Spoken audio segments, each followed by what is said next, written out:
किसी ने बड़े कमाल की बात कही है कि अगर आप उस वक्त भी मुस्कुरा सकते हैं जब आप अंदर से टूट गए हैं, तो यकीन मानिए इस दुनिया में आपको कभी कोई हरा नहीं सकता। हाय गाइस, मेरा नाम है आरजे कार्तिक और आपके लिए एक छोटी सी मजेदार कहानी।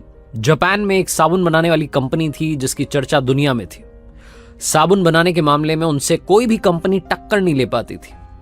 उस कंपनी की क्वालिटी, प्रोसेस, हर चीज में वो कंपनी नंबर 1 थी। लोग कहते थे साबुन हो तो इस कंपनी का हो, इस लेवल पर उनका नाम था। लेकिन एक बार उस कंपनी की साख में एक छोटा सा धब्बा लग गया। किसी गांव में एक व्यक्ति साबुन खरीदने के लिए गया। जब साबुन का बॉक्स घर लेकर के आया डिब्बा, तो डिब्बा खाली निकल गया। उसने जाकर के पत्रकारों को बता दिया, अखबार में छप गया, न्यूज चैनल्स में बात चली गई, मैगजीन्स में छप गया कि इतनी बड़ी कंपनी, इतना बड़ा नाम और ये कर रहे हैं, एक डिब्बा खाली निकल गया, धोखा दे रहे हैं कस्टमर्स को। बहुत कुछ मीडिया में कहा जाने लगा। उस कंपनी के मैनेजमेंट ने मीटिंग बुलाई। समझ नहीं पा रहे थे कि गलती कहां से हो गई हमसे, मतलब इतनी छोटी सी मिस्टेक हमसे कैसे हो गई। वो कई बार शगुन में होता है ना, आप 10 लिफाफे 12 लिफाफे साथ ले जाते हैं, कोई खाली चला जाता है, वैसी सी मिस्टेक। समझ नहीं पा रहे थे कि गड़बड़ हुई कहां है। फिर पता चला कि असेंबली लाइन से जब वो साबुन डिलीवरी डिपार्टमेंट में जाते थे तो एक बॉक्स जो था खाली चला गया था। इतनी सी गलती थी, बहुत बड़ी बात नहीं थी, लेकिन कंपनी की साख इतनी बड़ी थी कि बात बहुत बड़ी बन चुकी थी। अब कंपनी वालों ने डिसाइड किया कि यह गलती कभी भी दोबारा नहीं होनी चाहिए। यह आपकी हमारी एक ह्यूमन एरर है, लेकिन यह होना नहीं चाहिए। अब इसको क्या किया जाए? तो आइडिया मंगवाया गया। सब लोग अपना अपना आइडिया लेकर के आए। एक बंदे ने आइडिया दिया, वो पसंद आ गया कंपनी वालों को। आइडिया ये था कि जो असेंबली लाइन है उसके आखिरी में एक एक्सरे मशीन लगवाएंगे और एक हाई रेजोल्यूशन वाला मॉनिटर रखवाएंगे, कंप्यूटर रखवाएंगे, जिससे कि वहां एक व्यक्ति बैठे और वो चेक करता रहे कि कोई डिब्बा खाली तो नहीं जा रहा है। अब उसके लिए खर्चा होना था, मशीन के लिए ऑर्डर दिया गया, उस एक व्यक्ति को अपॉइंट किया गया। ये बात उस कंपनी में हर एम्प्लॉय को मालूम चलती जा रही थी कि इस प्रॉब्लम का सोल्यूशन क्या निकला है। ये बात उस कंपनी में काम कर रहे गार्ड साहब को भी मालूम चली और उनसे रहा नहीं गया। वो कंपनी के बॉस के केबिन में चले गए।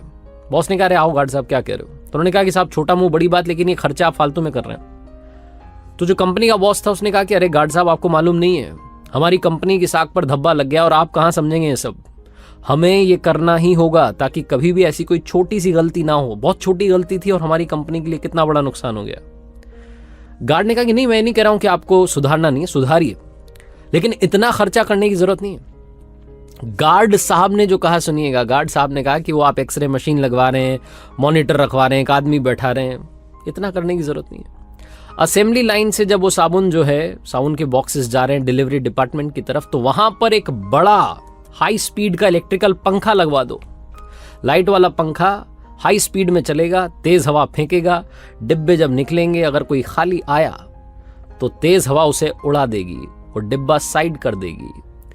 गार्ड साहब का ये छोटा सा आइडिया उस कंपनी के लिए बहुत सारे पैसे बचा गया और उस कंपनी के मैनेजमेंट को सिखा गया कि आइडिया किसी के भी दिमाग में आ सकता है, उसके लिए किताबी ज्ञान की जरूरत नहीं है। जो out of the box thinking होती है वो यही होती है। हमारी जिंदगी में प्रॉब्लम आती है, हम पहले सोल्यूशन को मान करके बैठ जाते हैं कि यही सोल्यूशन है, उसके आगे सोचते नहीं है। अगर हम दूसरा तीसरा सोल्यूशन ढूंढने जाएंगे तो प्रॉब्लम को जड़ से मिटा देंगे। दूसरी बात ये कहानी सिखाती है कि ओवर थिंकिंग में कुछ नहीं रखा। वो कंपनी वाले ओवर थिंकिंग कर रहे थे, क्या करें, कैसे करें, सारा दिमाग लगा दिया।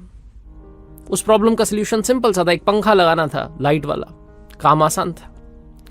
आरजे कार्तिक बस यही कहेगा इन 2 बातों के साथ, जिंदगी में याद रखो इनको और कर दिखाओ कुछ ऐसा कि दुनिया करना चाहे आपके जैसा। याद रखिए, हर सोमवार सुबह 9:30 बजे फेसबुक, यूट्यूब, इंस्टाग्राम पर देखिए मेरे साथ एक नई कहानी।